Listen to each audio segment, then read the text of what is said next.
Well, we all expected this to be the case. And like I said, this is the beginning of the massive turnover year for the Detroit Lions, not only on the draft picks and player side, but also the coaching personnel as well. Coming from Adam Schefter many hours ago, I'm not sure how I missed this, but we knew that this was probably the case, says Lions defensive line coach Terrell Williams, who worked with Mike Vrabel in Tennessee from 2018 to 2023, is leaving Detroit to become the Patriots defensive coordinator, sources tell at Mike Reese and himself. Vrabel thought so highly of Williams that he had him serve as head coach of the Titans 2023 preseason opener. Lions are losing another assistant coach. Now, we kind of knew this was going to happen. I mean, and this is why you got to win when you got to win. You have to win. This here makes the 2023 NFC Championship game even worse. This makes it even worse because now we have the best record we've ever had, 15-2, first seed, home field advantage, and now we're losing everybody. We're losing everyone. Aaron Glenn probably gone. The Chicago Bears coach probably, well, he's gone, right? Then you have Terrell Williams. It's not over yet. Benedict is trying to take Hank Fraley to be his OC. This is only the beginning. Not to mention a guy that slipped through the cracks yesterday on the player side with Jamar Jefferson, who was on the Detroit Lions practice squad, was not signed to a future reserve contract, and is now a free agent. But I told you guys he was going to be gone. He was drafted the first year of Brad Holmes and Dan Campbell in the 7th round. The second 7th round pick was Chase Lucas. Back in 2023, we took Antoine Green. And this year, in 2024, as in last year, we didn't have a 7th round pick, I don't believe. This is only the beginning of the turnover. This is a big deal. Now, I don't know if we get any compensatory picks for this. I'm not 100% certain. He did have a assistant head coach position. This guy was only here for 1 year. He was only here for 1 year. And it makes sense that he went over to Mike Vrabel. You don't stay a position coach and decline a defensive coordinator or a coordinator position, because you are going, if you are a OC or DC, the next logical step is a head coach. And that's how you get to head coaching status. Is you don't see many positional coaches promoted to head coach. OC, DC, then you're promoted to head coach. This is, whether you think the defensive line was good or not, this is more continuity that is now at the door. This is the most change that we've seen since Brad and Dan has taken over. I mean, it sucks. It does suck. Because we had our opportunities when things were, remember Dan Campbell was super emotional after the NFC Championship game? And he said, these guys, this team, will never get here again because this team is gone. And one of the players during the exit interview said, it kind of sucks because these guys ain't going to be here. Every year there's turnover. There is never, ever all 53 men that were on the team last year are on the team the following year. This dude was here 1 year. 1 year. Don't forget, Vrabel was fired from Tennessee last offseason. He did not get a job, surprisingly. Maybe the whole thing worked out. Isn't it ironic that Mike Vrabel was fired from the Tennessee Titans the same year that Bill Belichick was fired? They chose, in the Patriots, not to hire Mike Vrabel, in which he played for, fires the coach a year later and brings him in. I don't think that was a coincidence either, to tell you the truth. It was always going to Vrabel. Always going to Vrabel. So, again, I don't know if we get any compensatory picks for a positional coach becoming a defensive coordinator. I thought it only applied to a minority employee of any sort becoming a general manager or a head coach of another football team. But I could be wrong. But let me know what you think. Does this concern you at all that Terrell Williams is no longer with the Detroit Lions? So if you're counting We need a new OC. Most likely going to need a new DC. Very probable we're going to need a new O-line coach. And now we need a new defensive line coach. Lot of stuff to talk about.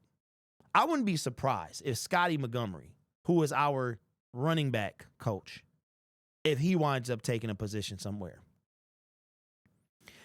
The Lions have to capitalize on their opportunities. We have to do that. No longer can we sit by and let opportunity fall through the cracks. Because when we do, this is what happens. You become really, really good. Listen, the only positive that I take away from this first round exit, if you want to look at it as a positive, is every year the Detroit Lions have gotten better. We regressed as far as ultimate goal, and to me, the season was a failure. That's just bottom line. The season was a failure. But Derek, 31 teams fail every year. No. No, that's not how it works. You're a Detroit Lions fan. You're watching this video because you're a diehard Detroit Lions fan, and you know that ain't what I'm talking about. This team has never been to a Super Bowl. Until that check mark is gone, don't come at me with that 31 team stuff. Don't come with it. The Detroit Lions are the only OG team to never appear in a Super Bowl. The other three are the Cleveland Browns, who were dismantled and then reborn and reset. The Jacksonville Jaguars, who are 30 years old. The Houston Texans, who are 25 years old. We're in a class by ourselves. We must capitalize. And the window, you know why people say the window closes? I look at it like this, like a cool breeze. You might open it and it's 90 degrees outside. You open the window all the way up. All the way up. You want all the air possible to come in there. Then start getting a little chilly. You got to close a little bit. It's not open as wide. And we saw that last year. Last year, the window was wide open. Last year coming to this year. Now we got decimated with injuries. Aleem McNeil doesn't know when he has no timetable, which means that he may not start the season. Aiden Hutchinson should be good to go. The window of opportunity to win a Super Bowl doesn't have to be, it can close, but it can open up again. But how long is this going to happen? Where we keep opening and closing this window. I'm not saying it's closed currently. If you look at the statistical trajectory of our team, we should be better. Next year, we should win the whole thing. You know, I should be excited. I'm happy for these guys, most of them anyway. But at the same time, it's like, bruh, it really does kick you in the face that we didn't win the NFC Championship game. I think that this is a very telling statement. Winning covers everything. There used to be an expression, or there is an expression, winning cures everything. It doesn't cure. It covers everything. Because when you start losing, that's when everything is exposed. It's just like, and I keep saying this because I think marriage and relationships is a great kind of metaphoric illustration to use when it comes to football. When you are married or in a relationship with somebody, what they do, the little things that bother you, you deal with them. And the minute you're not a relationship anymore, now you can't stand nothing. Everything that you've ever hated is now put on blast. That's what losing feels like. Losing feels that exact same way. Because now we were winning, we were 15-2. What you complaining about the pass rush for, Derek? Why you mad at the defense, Derek?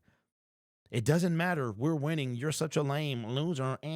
Doesn't matter. He likes to complain. He likes to cry. He likes to whine. I like to win it all. That's what I like to do. And now all of those flaws, everything now is being exposed. Dan Campbell said, in the end, we're going to be the last one standing. And I'm still waiting. I'm still waiting. I believe him. I believe him. The good news is Aaron Glenn being hired, when that eventually happens, that will give us 2 compensatory picks, one for 2025, one for 2026. That rhymed. And we don't have a 3rd round pick this year. I didn't even know. I thought we had 7 picks. We only have 6. We only had 5. Brad Holmes and Dan Campbell's first year. Those 5 turned into Panay Sewell, Amon-Ra St. Brown, and a couple other. He wound up flipping to 7. So I'm wondering, you know what? What if this is the year? What if we do that? What if he takes the 6 or the soon-to-be 7 when Aaron Glenn is hired and flips him to that type of draft, a Panay Sewell-esque draft, a Amon-Ra St. Brown-esque draft? I mean, some late-round winners, mid-round winners. So Terrell Williams is now the defensive coordinator. Not official yet. I haven't heard that he's officially been named as in by the New England Patriots or anything like that, but it's only a matter of time. Probably sometime today, we'll hear that official by a tweet or something like that, and we'll also hear Aaron Glenn. Aaron Glenn could be it could take a little more time because he might want to actually meet with the Saints before he makes a decision. So we might wind up waiting a couple days more. This channel is made possible by viewers, subscribers, and members just like you.